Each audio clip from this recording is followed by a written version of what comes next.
안녕하세요. 저희는 크립토 기도라고요. 저는 한수호입니다. 오늘은 좀 큰 화면으로 인사를 드려요. 여러분들께 말씀드릴 게 있어서, 여러분 요즘 뉴스에서 그 청년 희망 적금이라고 연 10%의 이자를 주는 프로그램이 나와서 선착순 조기 마감이다, 아니면 뭐 지금 사람들이 엄청 붐빈다, 이런 식으로 뉴스에서 보도가 되고 있고, 상당히 핫한 걸로 알고 있어요. 인터넷에서 검색만 해보시면 지금 이슈가 되고 있다고 나오고 있죠. 물론 100% 제 내피셜이지만 가상화폐 투자에 은행들이 많이 참여를 하면서 이런 서비스가 나오게 된 게 아닌가라는 생각을 합니다. 왜냐면 지금까지 10%는커녕 2%, 3%, 뭐 4%도 없었잖아요. 근데 이렇게 갑자기 10%를 뭐 정부에서 뭐 청년들을 위해서 내놓았다고 얘기는 하고 있는데, 사실 은행들이 여러분 아시잖아요. 진짜 본인들에게 조금의 손해보는 짓도 안 하고 확실한 이익이 없으면 이런 제품을 내놓을 수가 없는 곳이 바로 은행이거든요. 최근 국내 가상화폐 이슈가 뭐냐면, 뭐 여러 은행들이 가상화폐 투자에 참여를 한다는 게 사실 엄청 많이 보도가 됐어요. 예를 들면 이렇게 신한금융 블록체인 NFT 기업에 뭐 50억 원 투자, SC제일은행 블록체인 가상화폐 주제 웹세미나 실시. SC제일은행은 내부 투자 문서에 이더리움 투자를 장려하는, 이더리움 투자에 관한 방향성을 제시하는 그런 문서도 있고요. 그리고 또 농협이나 다른 은행들도 뭐 가상화폐 보관해드립니다. 디지털 자산 스타트업 진출한 은행들, 이런 식으로 국내 뉴스뿐만 아니라 이쪽 외신에서도 제가 이 번역기를 돌려서 번역을 해놨는데, 국내 최대 은행, 국내 최초 암호화폐 투자펀드 출범, 이 국민은행이거든요. 외신에서도 그 한국 은행들이 가상화폐 투자에 관심을 보이고 있다는 걸 상당히 많이 보도를 하고 있어요. 그리고 이에 관련해서 여기서부터 이제 제 뇌피셜이 시작되는데, 여러분 그 테라 네트워크 아시죠? 그리고 테라의 코인인 루나, 그 테라 네트워크의 스테이블 코인인 UST, 일전에 방송에서 말씀드렸던 UST를 스테이크 할 수 있는 사이트가 이 앵커 프로토콜이라는 사이트죠. 테라 네트워크 개발자가 한국인인데, 개발자가 그 예전에 티몬 창업자거든요. 그렇다면 이 티몬이라는 꽤 규모가 있는 이 기업이 과연 한국에서 은행들이나 정부 쪽과의 뭐 개인적인 네트워크나 커뮤니티가 없었을까요? 저는 사업을 하는 사람이 그 정도 규모라면 당연히 있다고 생각을 해요. 이 테라 네트워크를 개발하는데 어떠한 사업을 함께 진행하진 않았다고 해도 충분히 이런 네트워크를 통해서 한국에서도, 한국의 이런 정부나 은행 쪽에서도 이쪽에 충분히 컨택을 할 수가 있다는 거죠. 뭐 그리고 이쪽뿐만 아니라 이 가상화폐 쪽에 충분히 많은 컨택을 할 수가 있다라는 생각을 해봤어요. 그래서 국내 은행에서 이 가상화폐 쪽으로 투자를 진출하고, 그리고 이런 상당히 유명한 코인이 국내 개발자라면 그들도 서로 간에 투자 관련해서 얘기가 오고 갔을 거라고 저는 생각을 해봐요. 충분히 있을 법한 내용들이 아닌가요? 물론 투자는 그렇게 쉽게 이루어지는 게 아니고 은행에서도 확실히 이익이 난다고 검증을 하고 하는 투자겠지만, 제가 말씀드리고 싶은 건 적어도 저희 채널을 보고 계신 분들은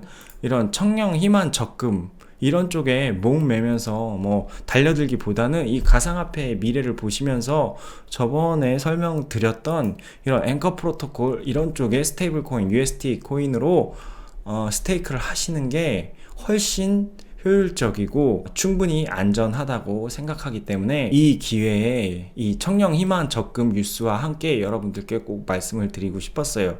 여러분들은 과연 USDT나 USDC, UST 이 스테이블 코인들이 은행보다 안전하지 않다고 생각하세요? 물론 개인마다 다 견해의 차이가 있겠지만 저는 은행만큼 안전하다고 생각을 합니다. 국내 은행들의 투자뿐만 아니라 이 가상화폐 쪽에 투자된 금액이 예전과는 다르게 정말 상당히 많은 금액이 투자돼서 이쪽이 그렇게 이제는 쉽사리 뭐 무너지거나 흔들린다고 할 수는 없을 것 같아요. 물론 100% 무너지지 않는다라고 말씀은 드리지 못하지만, 여러분도 아시다시피 은행도 100% 안전하다고 할 수는 없잖아요. 이 가상화폐가 개발된 이유도 미국 은행의 붕괴 때문에 이 중앙 집권화된 금융 시스템이 100% 안전하다고 할 수 없고, 또 그것이 붕괴됐을 때는 그 고객들에게 엄청난 큰 손해를 줄 수 있다라는 예가 있었기 때문에 가상화폐가 출범하게 됐고요. 이런 예를 봐도 은행도